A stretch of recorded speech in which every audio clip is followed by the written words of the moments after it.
안녕하세요. 역사 강사 이다지입니다. 여러분, 심각합니다. 지금 독도를 둘러싼 정세가 정말 심상치 않게 급변하고 있어요.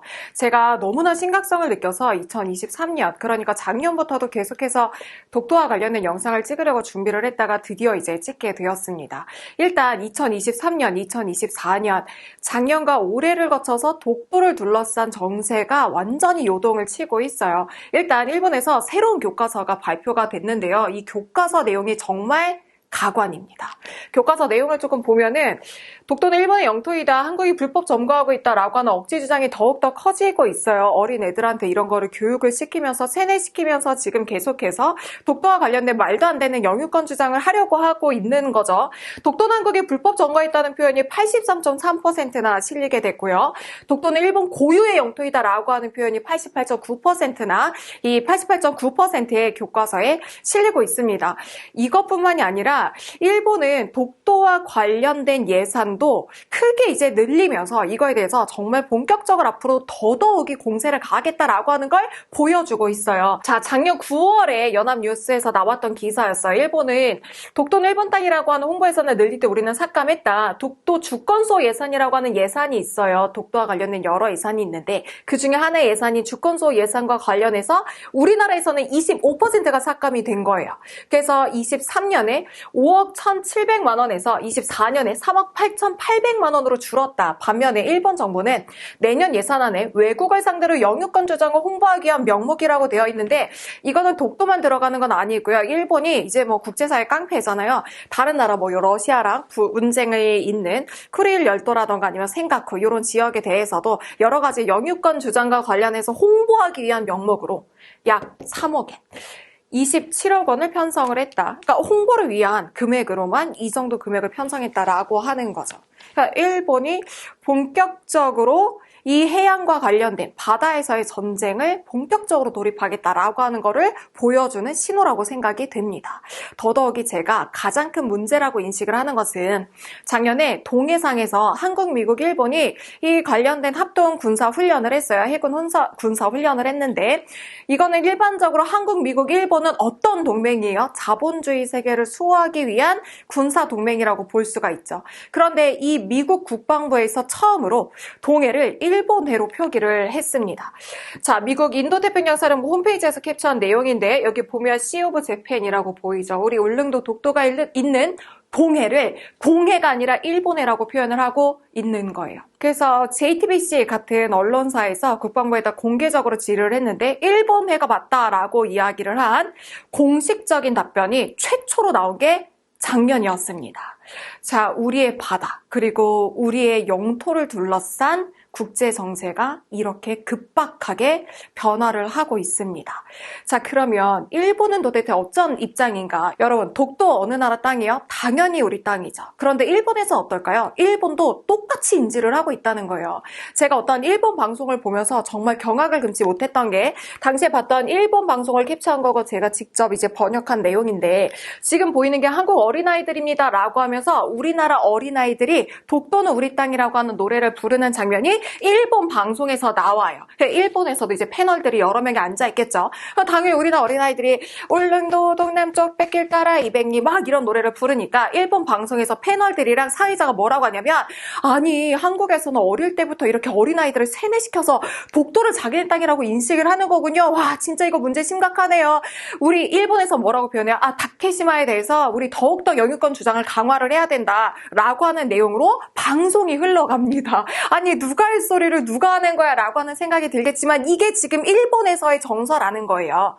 작년에 이 여론조사를 했을 때 일본 국민의 77.7% 이상이 독도를 고유한 영토라고 인지를 하고 있고 한국이 불법 점거를 하고 있다라고 인식한다라고 하는 여론조사가 나온 적도 있습니다. 그러니까 일본과 관련해서는 일본인들의 인식은 독도는 일본의 고유 영토이며 한국이 불법 점거 중이다 라고 인지를 한다는 거예요. 우리가 생각하기에는 야 못 먹는 감 찔러나 보자 하는 식으로 일본이 지금 우리 툭툭 건드리는 거겠지 라고 하는 생각을 하지만 그게 아니라 당연히 우리나라 땅인데, 당연히 일본 땅인데 한국이 불법 점거하는 거야 라고 생각을 한다는 거예요.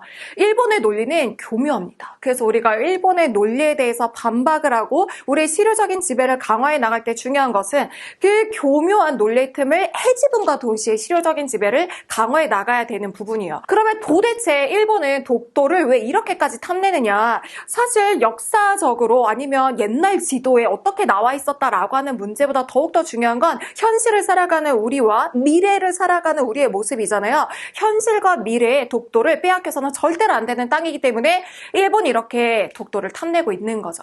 자, 그 중요한 시점이 나옵니다. 1994년.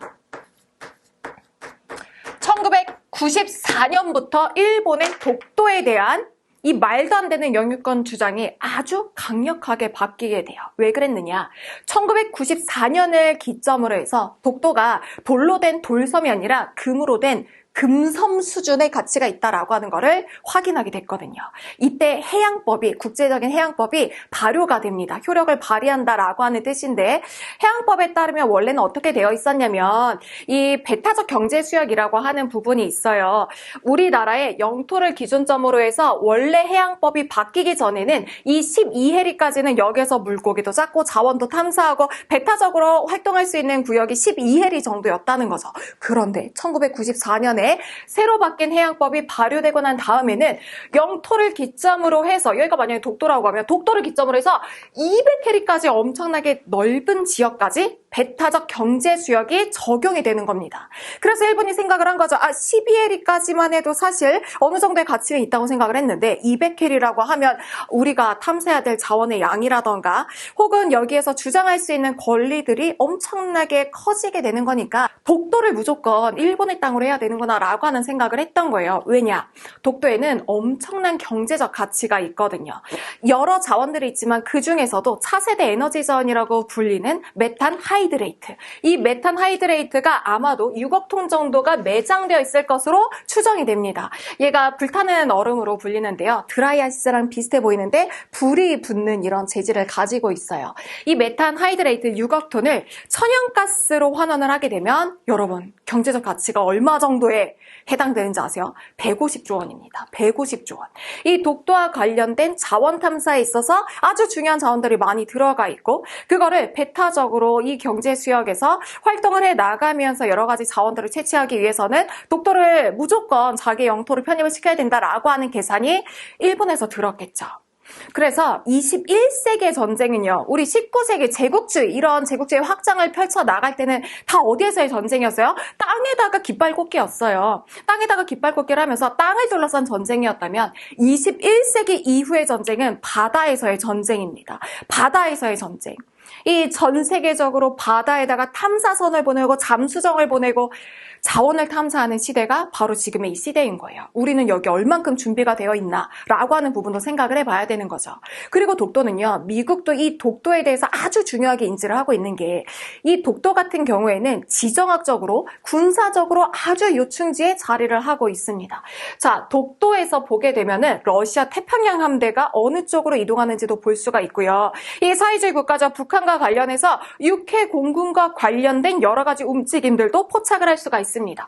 군사적으로도 독도를 포기를 할 수가 없기 때문에 말도 안 되는 일본이 영유권 주장을 계속해서 해오고 있는 거죠. 그럼 우리가 독도에 대해서 독도는 우리의 영토야 라고 감정적으로 이야기를 할 게 아니라 일본이 독도를 자기네 영토라고 주장하는 근거에 대해서 명확하게 반박을 하면서도 현재 우리가 하고 있는 실효적 지배, 국제법적으로 가장 강력한 힘을 발휘할 수 있는 게 실효적 지배잖아요. 그 실효적 지배를 어떻게 강화해 나갈 수 있는지를 파악하는 게 핵심이라는 생각이 들어요.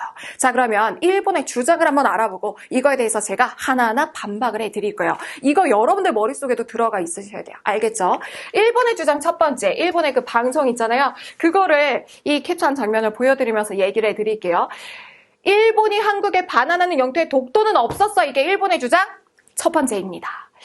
자, 당시에 일본에서 어떻게 이야기를 했냐면 샌프란시스코 강화조약으로 일본은 독립하게 됩니다. 샌프란시스코 강화조약 2장 2조의 내용을 살펴보면 일본은 조선의 독립을 승인하고 제주도, 거무도, 울릉도를 포함하여 조선에 관한 모든 권리, 권한 또한 청구권을 포기한다고 되어 있어요.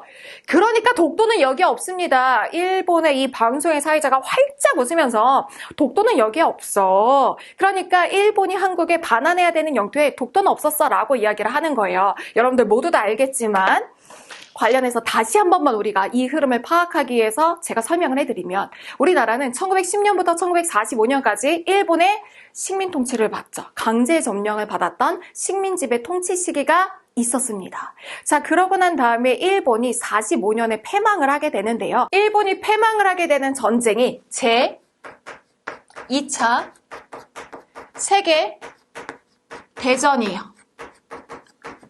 1939년부터 45년까지 전개가 됐는데 1945년에 일본이 히로시마, 나가사키에 원자폭탄 뻥뻥 터지게 되면서 패망을 하게 되는 거죠. 자, 일본은 2차 세계대전을 일으킨 전쟁 범죄를 일으킨 국가예요. 그런데 2차 세계대전에서 일본이 패배를 했기 때문에 핵심적인 부분, 일본은 주권을 상실하게 됩니다. 그럼 일본에는 2차 세계대전의 승전국이었던 연합군 측이 일본을 점령지역으로 들어오게 돼요. 일본은 주권이었고 연합군 최고사령부의 지배를 받게 되죠. 연합군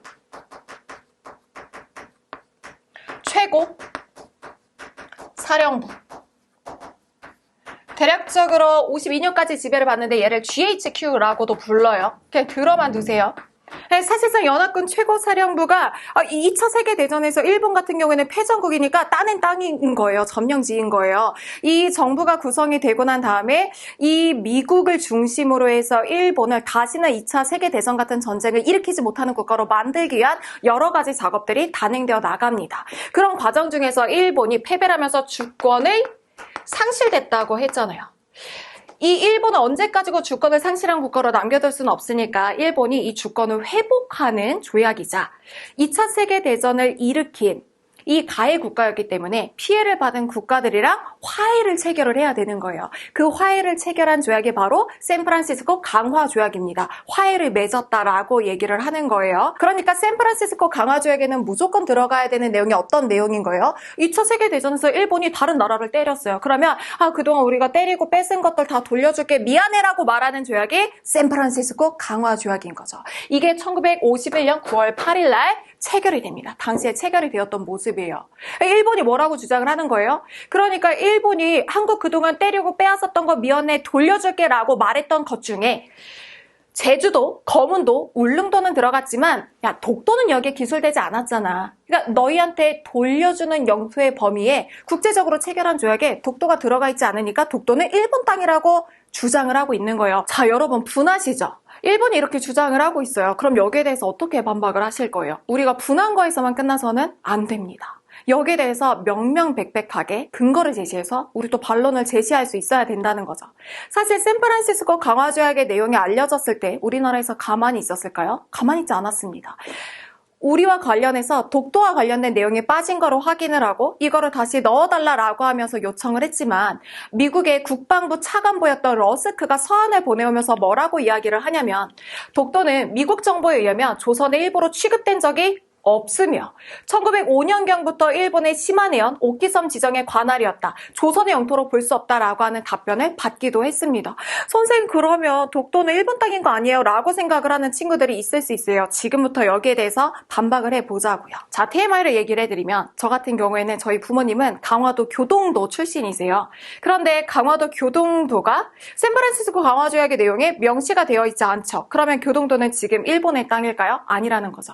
여기에 제주도, 거문도 및 울릉도까지만 표시가 되어 있고 독도가 표현이 안 되어 있다라고 일본은 이야기를 했지만 우리나라 섬이 여러분 제주도랑 거문도랑 울릉도밖에 없나요? 우리나라의 섬은 3,000여 개나 됩니다. 3,000여 개의 섬을 일일이 적을 수가 없기 때문에 샌프란시스코 강화 조약에 이렇게 내용이 들어가 있다는 거죠. 더군다나 일본의 로비 속에서 미국은 관여하지 않겠다라고 하는 입장을 보였던 것이 당시의 상황이었기 때문에 이런 샌프란시스코 강화 조약의 내용이 나오게 된 겁니다. 왜냐면 이 샌프란시스코 강화조약의 조약문이 얼마나 여러 차례 수정이 됐겠어요. 1차부터 5차까지 강화조약의 이 원문이 수정되어 가면서 나왔던 내용에는 1차부터 5차까지의 문서에는 독도가 우리나라의 땅이라고 하는 게 명시가 되어 있어요. 그런데 이게 샌프란시스코 강화조약 최종적으로 체결될 때는 빠졌다는 거죠. 왜? 일본이 로비를 했기 때문에. 그러면서 미국은 관여하지 않겠다라고 하는 입장을 보이게 된 거예요.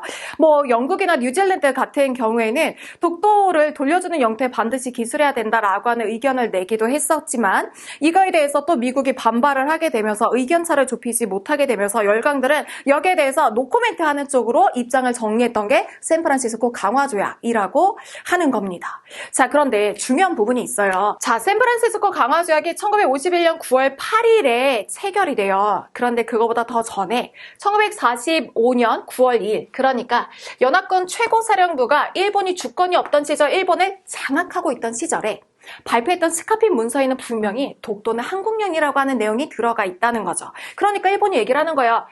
한국, 너네 날짜 못 봐? 45년 9월 2일이잖아. 이거보다 더 나중에 51년 9월 8일에 샌프란시스코 강화조약이 체결이 됐고 이 강화조약에 독도가 명시가 안 되어 있기 때문에 너네 주장은 억지야 라고 얘기를 하는 게 일본의 입장이에요. 그런데 이것과 관련해서 아주 중요한 단서가 되는, 아주 중요한 근거가 되는 문서가 비교적 최근에 발견이 되었고 이게 끝판왕입니다. 이거 하나만 기억을 하셔도 돼요. 이 스카핀 문서 제677호의 꼬리를 다룬 677호-1호 문서가 발견이 되었는데 얘는 샌프란시스코 강화조약 체결 이후 3달 정도 있다가 12월 5일날 발표가 된 문서예요. 그런데 여기에 뭐가 들어가 있냐면 울릉도 리앙크루락스라고 되어 있는데 이 리앙크루락스가 바로 독도입니다.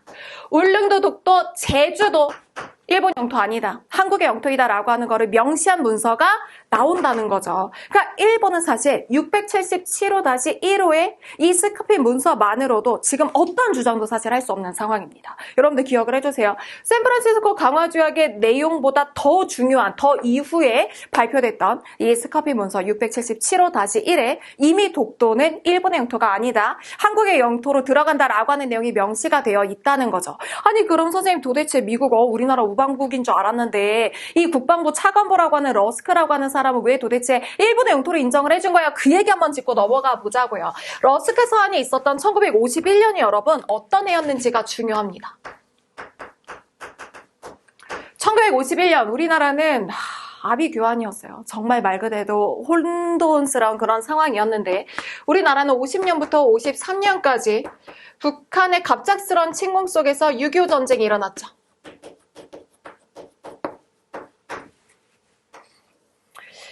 이 상황 속에서 미국의 위기감은 커지게 됩니다. 2차 세계대전이 끝나고 난 다음에 사람들은 평화가 찾아올 거라고 생각했지만 그렇지 않았거든요.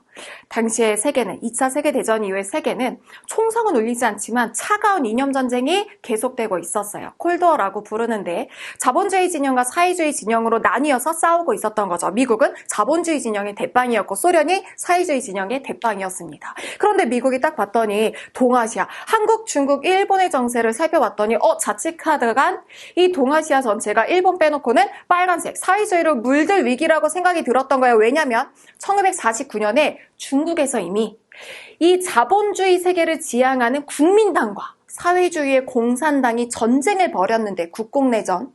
여기서 이미 공산당이 승리한 게 1949년이에요. 중국의 그 넓은 땅덩어리가 이미 빨간색으로 물들었다고요.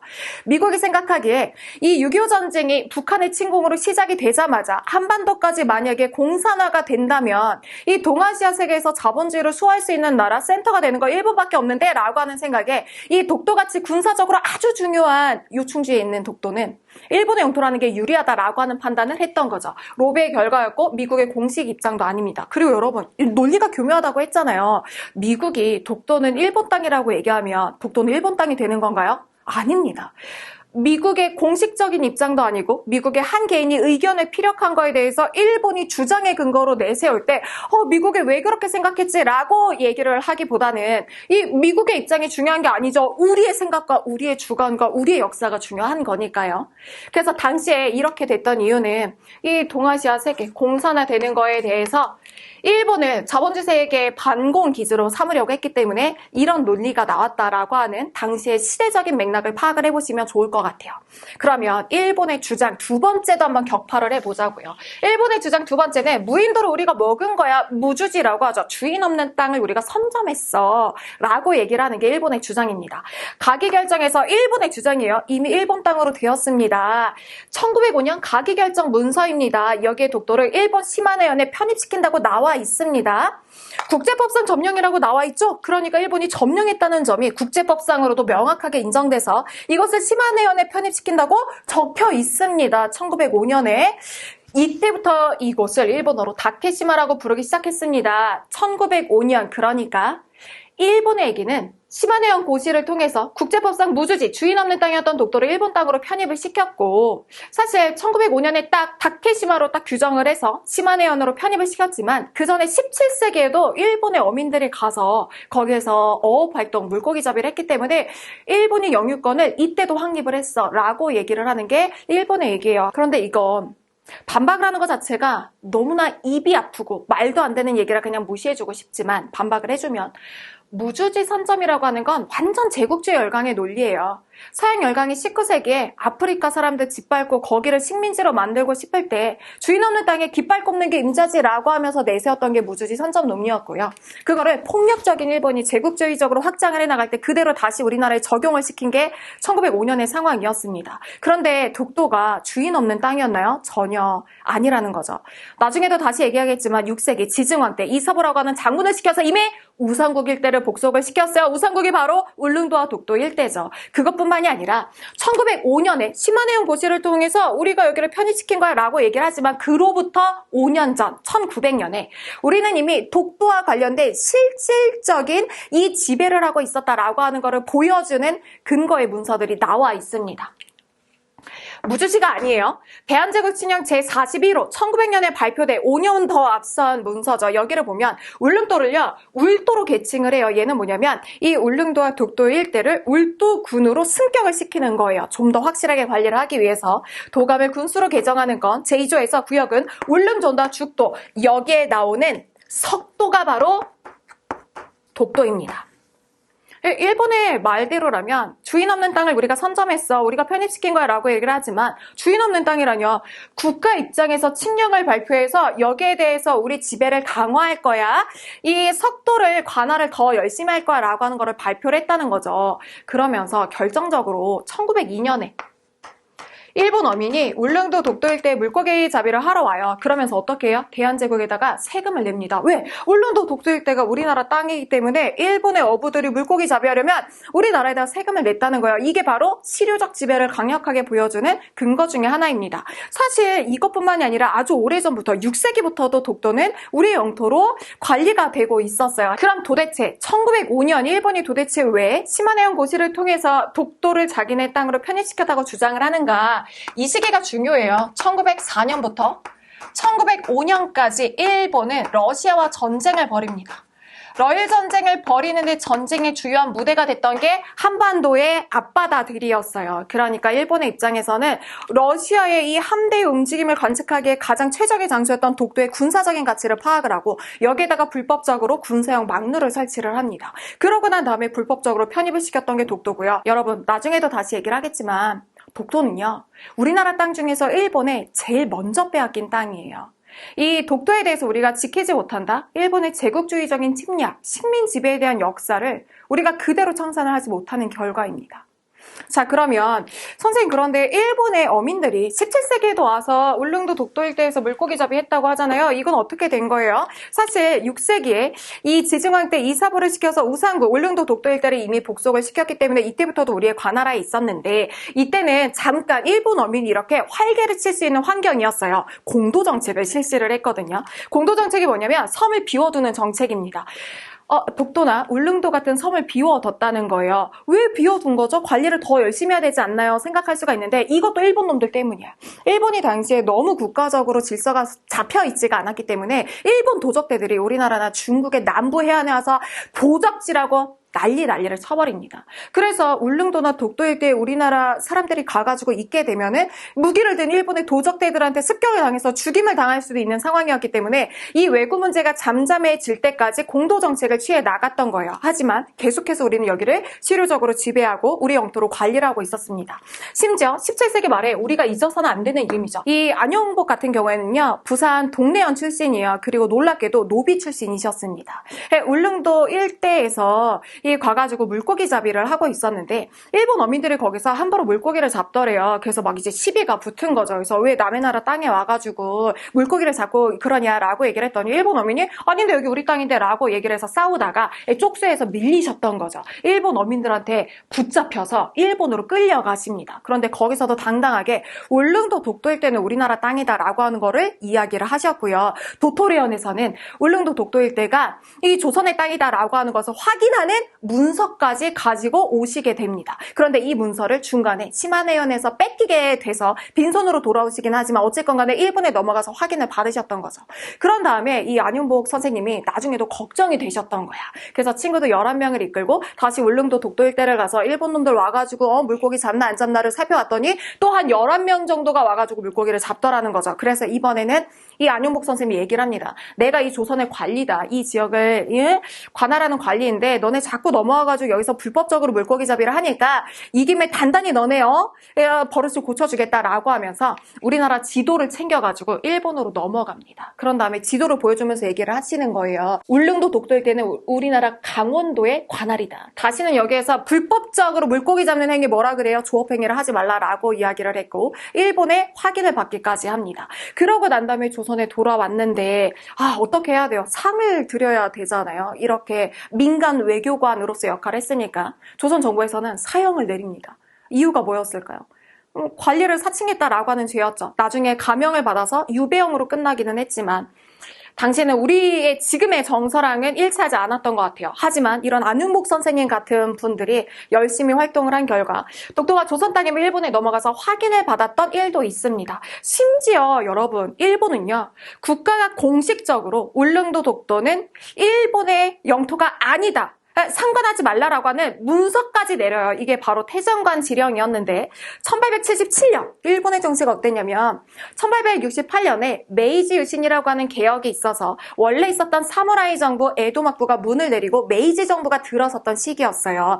거기서 태정관은 어디냐? 국가 최고관청입니다. 우리나라 국무총리실 같은 곳인데 여기서 지령을 내린 거예요. 울릉도 독도는 일본 땅 아니고 조선의 땅이니 관할하지 말라. 그래서 일본은 자기가 했던 말, 아니 이거 뭐 건망증인가? 자기가 했던 말도 국가적으로 공식적으로 거의 우리나라 입장에서는 국무총리실 대통령실에서 나왔던 입장까지도 번복을 하면서 부끄럽게 우기고 있는 상황이 지금의 상황이라고 볼 수가 있는 거죠. 제가 학교에서 시험 문제를 낼 때 독도와 관련해서 우리의 대응 방안과 관련해서 옳은 대응 방안을 고르라라고 했을 때 항상 넣는 게 국제사법재판소에 제소를 한다라고 하는 거였어요. 그러면 한 20% 정도 되는 학생들이 독도에 대한 옳은 대응 방안으로 그거를 잘못 고릅니다. 그냥 듣기에는 그럴싸해 보이잖아요. 국제사법재판소에 가서 명명백백하게 독도가 어느 나라 땅인지를 밝혀보자라고 얘기를 하는 거. 이게 왜 아닐까요? 이거는 일본의 입장입니다. 일본은 당당하면 국제사법재판소 고해가지고 우리 가서 재판을 받자라고 하는 거예요. 이거에 대해서는 우리가 공식적으로 답변을 준 게 있습니다. 일본이 뭐라 그랬어요? 국제법의 기본 원리 해석을 포함한 영유권 분쟁인 한 분쟁을 판결하게 국제재판소에 위탁하는 것이 오직 평등한 해결책이다. 우리는 뭐라 그랬어요? 독도에 대해 처음부터 한국은 영유권을 갖고 있으며 어떠한 국제법정에서도 그 영유권 증명을 구해야 할 하등의 이유가 없다. 국제사법재판소에 간다는 건 독도를 영토 분쟁 지역으로 인정을 하는 겁니다. 여기는 분쟁 지역이 아니에요. 당연한 우리의 영토이죠. 나의 엄마 아빠가 있죠. 너의 엄마 아빠가 너의 진짜 엄마 아빠임을 입증해봐 라고 하는 시비에 걸려들 필요가 없는 거예요. 당연히 나의 엄마 아빠인데요. 우리의 공식적인 입장이 이거고요. 영토 분쟁이 존재하지 않는데도 가짜 영토 분쟁을 꾸며내고 있는 것은 바로 일본이다. 가짜 영토 분쟁입니다. 우리는 항상 독도가 우리의 고유의 영토였고 관리를 해왔으며 지금도 실효적 지배를 하고 있습니다. 다시 한번 강조를 하고 싶지만 변형태 외무장관이 했던 얘기예요. 독도는 일본의 한국 침략에 대한 최초의 생물이다. 1905년에 일본이 강제로 점탈한 지역이에요. 해방과 함께 독도는 다시 우리의 품 안에 안겼다. 독도는 한국 독립의 상징이다. 이 섬에 손을 대는 자는 모든 한민족의 왕당한 저항을 각오하라. 독도는 단 몇 개의 바위 덩어리가 아니라 우리 결의 영의 닻이다. 이것을 잃고서야 어찌 독립을 지킬 수가 있겠는가. 1910년 일본은 우리나라의 모든 주권을 강탈하고 우리 영토를 장악해버립니다. 그보다 앞선 5년 전 1905년 독도를 불법적으로 일본의 시마네현에 편입시켜 버리죠. 우리가 잃어버렸던 땅 중에서 가장 먼저 잃어버렸던 땅이고요. 그 땅에 대해서도 일본은 아직까지도 제국주의적인 침략의 지배의 역사 속에서 주장을 하고 있는 거예요. 1943년 2차 세계대전이 한참 벌어지고 있던 와중에 미국, 영국, 중국의 대표적인 지도자들이 모여서 2차 세계대전 이후에 전쟁 후의 상황을 어떻게 처리할지를 카이로에 모여서 회담을 열었어요. 카이로 회담이죠. 여기서 얘기했던 게 뭐예요? 일본이 불법적으로 폭력적으로 빼앗은 모든 영토는 다시 원래대로 돌려놓는다. 그 말의 원칙을 다시 한번 생각할 때입니다. 일본은 불법적으로 독도를 편입을 시켰고 다시 우리의 품 안으로 돌아온 영토예요. 그럼에도 불구하고 일본은 갖은 공세 속에서 독도에 대한 불법적인 영유권 주장을 계속해서 이어나가고 있는 상황입니다. 실효적인 지배, 우리가 지금 실효적인 지배를 하고 있죠. 실효적인 지배의 상황은 유리한 건 맞아요. 그런데 영구적인 건 아닙니다. 크림반도 어떻게 됐죠? 우크라이나와 러시아 사이에서 실효적 지배가 왔다 갔다 하는 상황 속에서 현재는 러시아가 실효적 지배를 하고 있는 거예요. 독도 현재 우리가 실효적 지배하고 있습니다. 근데 우리가 관심도 없고 일본에 대해서 계속해서 이 예의주시하면서 이거에 대해서 대응을 하지 않는다면 이 실효적 지배 영구적인 거 아니에요. 우리도 위기감을 가져야 합니다. 어떻게 실효적인 지배를 강화할 수 있느냐 여러 가지 방안이 있을 수 있을 것 같아요. 선생님처럼 강사 입장에서는 이것과 관련해서 이렇게 알리는 것이 가장 중요한 대응 방안이라고 생각이 들고요. 학생들도 이런 거에 대해서 관심을 가지는 게 중요한 대응 방안이고 한 국민으로서는 독도를 방문하는 입도, 그 섬에 들어가는 행위 자체가 실효적 지배를 강화하는 측면이 있기 때문에 저의 바람은 울릉도에 여러 폐교들이 있잖아요. 학교들 중에서 지금은 운영하지 않는 학교들이 있단 말이에요. 이런 학교들을 이 독도를 체험할 수 있는 수련센터 같은 것들로 개편을 해서 울릉도에 머물다가 독도에 가서 전 국민이 모두 다 독도의 땅을 밟아보면서 우리가 다시 한번 독도에 대한 의지를 다질 수 있으면 좋겠다는 생각이 듭니다. 여러분, 독도를 지켜주세요.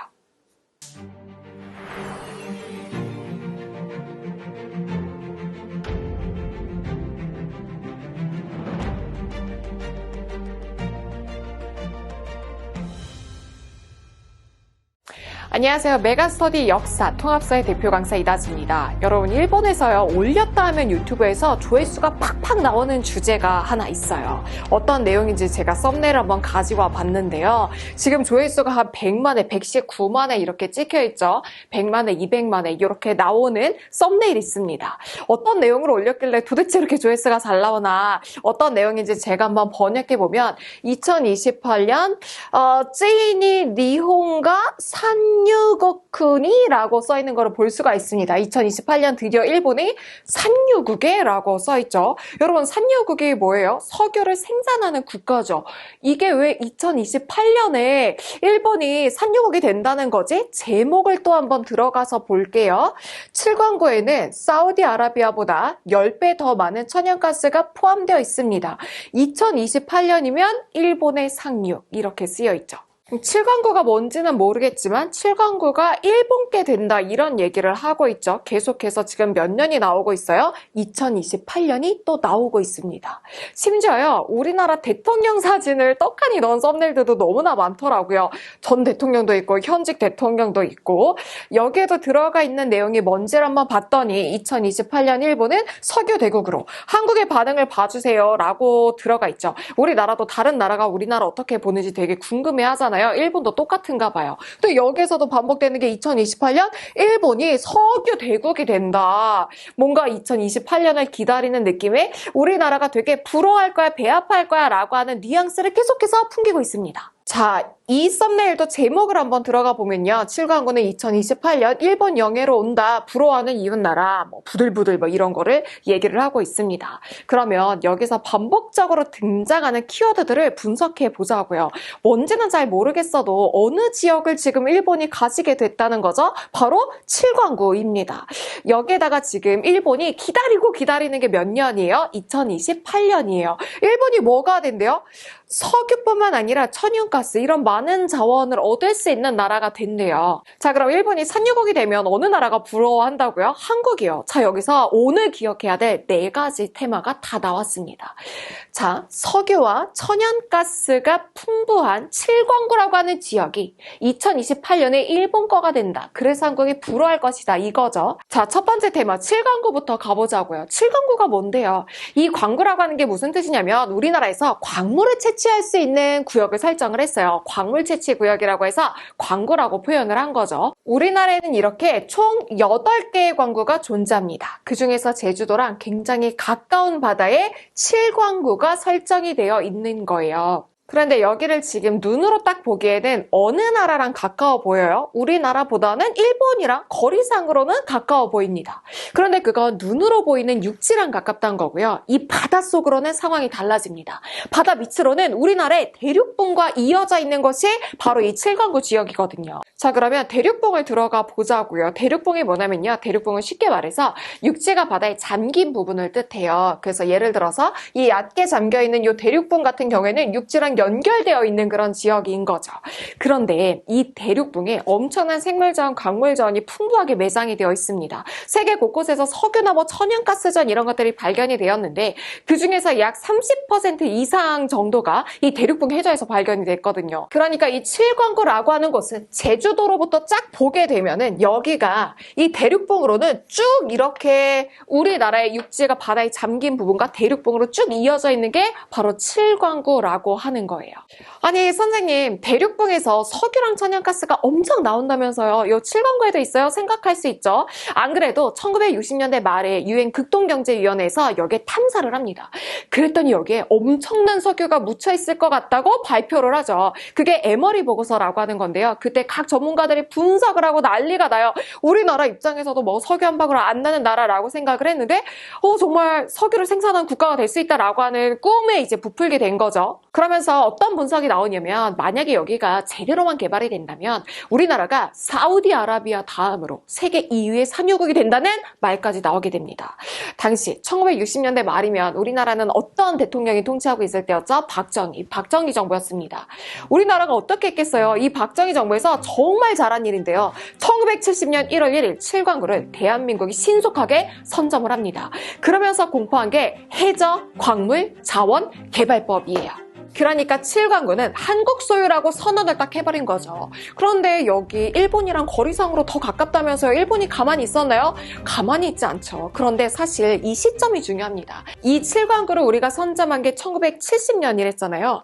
1980년대 전까지만 해도 국제해양법에서 분쟁이 일어났을 때 이 판결 기준이 어떻게 됐냐면 어느 나라랑 더 가까우냐가 아니라 어느 나라의 대륙분과 이어져 있는가였어요. 이걸 어려운 말로 자연 연장설이라고 합니다. 자, 우리나라 같은 경우에는 제주도에서 남단으로 쭉 해저 지도를 보면은 대륙봉으로 쭉 칠광구까지 이어져 있다고 이야기를 했었죠. 그런데 일본은 상황이 좋지 않았습니다. 여기에 오키나와 해구가 있는데요. 이 해구가 뭐냐면 쉬운 말로 이 바다의 절벽 같은 곳이에요. 이 오키나와 해구가 일본에서 칠광구로 이어지는 대륙봉을 훅 끊어버리게 된 거죠. 그러니까 1970년대까지만 해도 이 지역과 관련해서 국제사법재판소 이런 데 가서 다투어 봐도 자연 연장설 쪽이 유리하니까 일본이랑 여기가 육지에서 보기에는 더 가까워 보일지라도 바다 안으로는 대륙봉이랑 우리 쪽이랑 이어져 있으니까 우리 쪽에 유리한 상황이었던 거죠.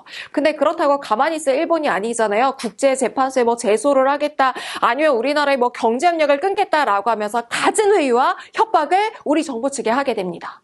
그런데 당시 우리 정부 과감하게 밀어붙이죠. 아까 우리나라에서 해저광물자원개발법을 공포했다고 하잖아요. 이 법의 시행령을 발표를 해서요. 이 칠광구에다가 미국의 필립스사와 탐사 및 채광개혁을 체결을 하게 된 거예요. 그리고 먼저 미국 회사를 시켜서 해저자원도 조사를 시키고 막 속도를 빼버리게 됩니다. 그러니까 일본이 난리가 난 거죠. 결국에는 일본이 고개를 숙이고 들어오게 돼요. 그러면서 일본이 이 칠광구는 공동으로 개발해서 반으로 이익을 나누자고 제안을 하게 됩니다. 자, 그렇게 해서 체결이 된 게 1974년 한일대륙봉 공동개발협정입니다. 협정이 체결이 된다고 바로 효력이 발휘가 되는 게 아니에요. 이 협정 자체가 시작이 되는 시점, 이거를 발효라고 얘기를 하는데 발효가 된 시점은 기사로 가지고 와봤어요. 이로부터 4년 후 1978년 여러분 이 날짜 기억하세요? 6월 22일이었습니다. 한일대륙봉 협정이 시작이 된 거죠. 자, 이 협정 내용 중요하겠죠. 이 합의에 따르면 1978년부터 개발해서 나오는 여기에서 나오는 석유나 천연가스가 나오게 되면 5대5로 50대 50으로 나누기로 한 거죠. 선생님, 그러면 정말 가까이 있는 중국은 가만히 있었을까요? 중국은 뭐 워낙에 육지에 이 황사의 퇴적물이 많잖아요. 이 중국의 대륙붕도 쭉 이어져서 칠광구까지 이어져 있는 모습이 보입니다. 그런데 중국 같은 경우에는 뒤늦게 판이 끼기도 했고 한국과 일본이 이미 연대해서 협정을 체결했으니까 일단 여기에 끼지 못했던 거죠. 그런데 이 협정이 영구적인 협정이냐? 당연히 아닙니다. 향후 50년간 공동 개발하기로 한 거예요. 여기서 두 번째 키워드가 나오게 됩니다. 1978년부터 50년간이면 이 협정은 몇 년에 끝나는 거죠? 맞아요. 2028년에 끝나게 됩니다. 우리 계속해서 썸네일에서 봤잖아요. 이거 썸네일 기억나시죠? 2028년 드디어 일본이 산유국에 도달한다. 여기서 아리달송하시죠. 왜 얘네는 지네가 혼자 산유국이 된다고 하는 걸까요? 이 협정에 약점이 있습니다. 독소 조항이 들어가 있어요. 그러니까 어떤 게 독소 조항이냐면 이 대륙붕 협정은 공동 개발이니까요. 만약에 둘 중에 한쪽이 개발을 거부하면 다른 한쪽도 개발이 불가능한 거예요.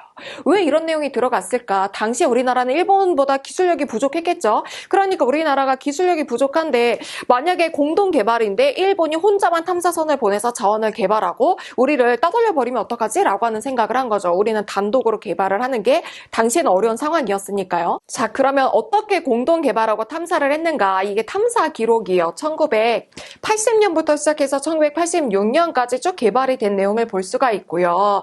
탐사를 실패한 내용도 있지만 유가스 징후, 그러니까 여기에 천연가스가 있다라고 하는 것이 소량이지만 그 징후가 발견이 되기도 했고 이 석유랑 관련해서도 매장되어 있을 가능성이 있다라고 하는 관측이 나오기도 했습니다. 그런데 지금 이 기록이 어디까지 나와 있죠? 1986년까지 나와 있죠. 왜일까요? 일본이 갑작스럽게 1986년 개발 중단을 선언합니다. 그래서 이런 기사가 나오게 된 거예요. 제7광고 1986년 일본이 갑자기 개발 중단을 선언하고 철수해버렸다. 일본 논리는 이런 거예요. 야, 우리가 보기에는 이 7광구에 석유랑 천연가스가 없어. 계속하는 건 돈만 버리는 거니까 우리는 개발을 안 할래 하면서 거부해버린 거죠. 이렇게 7광구 개발은 경제성이 없다면서 일본이 일방적으로 그냥 들어 누워버리니까 중단이 되어버립니다. 이게 안타까운 게 우리나라는 개발 시도도 못한 거예요. 어느 한쪽이라도 개발을 거부하면 진행을 못하는 내용의 협정이 들어가 있으니까요. 아니 근데 선생님 이해가 안 가요. 여기 7광구에 그렇게 매장된 자원이 많을 거라고 예측이 나왔다고 하는데 이 개발을 안 하는 건 일본도 피해 아닌가요? 왜 중단 선언을 한 거예요? 라고 생각을 할 수가 있죠. 결론만 말하면요. 일본은 혼자 7광구의 자원을 다 먹으려고 하는 거예요. 여기서 좀 어려운 얘기를 해볼 건데요. 1980년대 이후에 국제 해양 분쟁, 그러니까 바다에서 분쟁이 일어났을 때 이 판결의 동향이 바뀌게 됩니다. 기존에는 어느 나라의 대륙붕이랑 이어져 있는가라고 하는 게 중요한 판결의 기준이었죠. 이게 대륙붕 기준인데 1980년대 중반부터 바뀌어요. 어떻게? 연안으로부터 200캐리까지 해저를 대륙붕으로 인정을 해주는데요. 자, 이렇게 하면 우리나라랑 일본은 지리적으로 가깝기 때문에 이 200캐리가 겹칠 수밖에 없어요. 그러면 두 나라 사이에 중간선을 인정해주는 방식으로 바뀐 거예요. 자, 이렇게 되면 어느 쪽이 훨씬 더 유리할까요? 일본 쪽이 훨씬 더 유리하게 됩니다. 이렇게 그게 되면 중간선을 기준으로 하면 제7광구의 90% 이상이 일본에 들어가게 되는 거예요. 실제로 1985년에 리비아와 몰타 간의 대륙붕 영유권 분쟁에서 중간선으로 판결이 나오게 됩니다. 85년이라고 했잖아요. 85년에 이 판결을 본 다음에 86년에 일본이 생각을 한 거죠. 아니 일본 혼자 먹을 수 있는데 왜 나눠 먹어 하는 생각으로 공동 개발을 일방적으로 중단해버린 겁니다. 그럼 여기에 정말로 일본 말처럼 석유나 천연가스가 없었나? 당연히 아닙니다. 2004년 우드로 윌슨 연구소 연구 결과에 따르면요. 석유 매장량은 1000억 배럴. 그러니까 미국도 엄청난 석유 생산국이잖아요. 미국의 4.5배입니다. 천연가스의 규모는요. 175조에서 210조 규모로 매장되어 있다고 해요. 이 양은 사우디아라비아의 10배입니다. 엄청난 자원이 있는 귀한 해저 자원이 있는 곳인 거예요. 그래서 일본에서 이런 썸네일이 나오는 거죠. 일본은 석유 대국으로 갈 거다. 한국 배 아파해봐라. 그러니까 2028년까지 일본이 그냥 존버하게 되면 국제법이 자신들에게 유리하게 바뀌었으니까 일본이 다 먹을 수 있다는 거죠. 그런데 여기에 지각 변동이 일어납니다. 네 번째 키워드. 한국과 일본 그리고라고 되어 있잖아요. 자, 어떤 나라가 끼게 될까요? 중국이 끼게 됩니다. 전에 말한 것처럼 중국은 칠광구에 끼지 못했어요. 그러니까 어떻게 할까요? 칠광구 주변에다가 계속 빨대를 꽂고서 석유 있나 천연가스 있나 이런 것들을 찾아본 거야. 계속. 그러다가 찾고 맙니다. 심지어 이 칠광구랑 불과 800여 킬로미터 떨어진 곳에서 중국이 석유 채굴에 성공하게 돼요. 이게 1980년대였는데요. 거기가 펑우유전이라고 부르는데요. 이 시기가 1980년대였습니다. 이 펑우유전에서 석유랑 천연가스를 찾은 거죠. 이 어느 정도로 석유가 나왔느냐, 그건 중국이 밝힌 바가 없어요. 그런데 아마 대규모의 유전일 것으로 추정이 됩니다. 유전이 작으면, 그러니까 석유를 뽑아낸 양이 좀 적게 되면은 이 석유를 뽑아내는 주변으로 배를 이제 놓고서 그 배에다가 이 뽑아낸 석유를 옮기게 됩니다. 그런데 유전이 크면은 뽑는 석유가 많으면 그 정도로 안 되잖아요. 그래서 보통 대형 유전일 경우에는 육지까지 파이프라인을 연결해서 옮긴단 말이에요. 그런데 지금 중국은 이 발견한 유전이 얼마나 큰지 상하이까지 파이프라인을 연결해서 석유를 뽑아내고 있을 정도예요. 심지어 이후에도 중국이 이 칠광구 인근에다가 시추공을 여러 군데다 꼽아요. 그런데 꼽는 대로 기름을 발견을 했다는 거죠. 문제는요, 땅속의 석유는요, 요 지역 석유 따로, 요 지역 석유 따로 이렇게 분절되어 있는 것이 아니에요. 저류축으로 서로 연결되어 있어서 만약에 일본이 칠광구 주변에서 석유를 다 뽑고 있으면 칠광구의 석유까지 빨려 들어가서 올라갈 수 있습니다. 그러니까 지금 칠광구 석유를 중국이 다 뽑고 있을 수도 있다는 거예요. 그럼 이제 이게 한국과 일본만의 문제는 아니에요. 협정이 끝나는 시점에 중국은 100% 확률로 이 판을 낄 겁니다. 왜냐면 중국을 포함해서 한국, 중국, 일본 요 3국이 모두요 이미 칠광구가 우리나라 구역이라고 하면서 대륙봉 한계위원회가 있어요. CLCS라고 하는 이 기관에다가 자료를 제출한 상태거든요. 한국, 중국, 일본의 삼국지는 이미 시작이 되었습니다. 자, 그럼 앞으로 펼쳐질 시나리오를 좀 써보자고요. 우리나라 입장에서 최악의 시나리오부터 살펴봅시다. 2028년에 협정이 끝난다고 했잖아요. 그럼 2028년에 나 이제 안 할게 라고 하는 게 아니라요. 일본 입장에서 이 협정을 연장을 안 할 거면 3년 전에 상대방 나라에다가 이야기를 해줘야 돼요. 그러니까 2025년 6월 22일 일본이 우리한테 연장을 안 한다고 통보를 하는 거죠. 최악의 시나리오 중에 하나는. 그런 다음에 한국을 왕따시키고 중국이랑 일본이 이 칠광구랑 관련해서 공동협정을 체결을 해가지고 역의 자원을 다 가져가는 게 우리로서는 최악의 시나리오입니다. 그런데 너무나 안타까운 게 이렇게 갈 가능성이 높다고 보는 게 전문가들의 현재 생각이에요.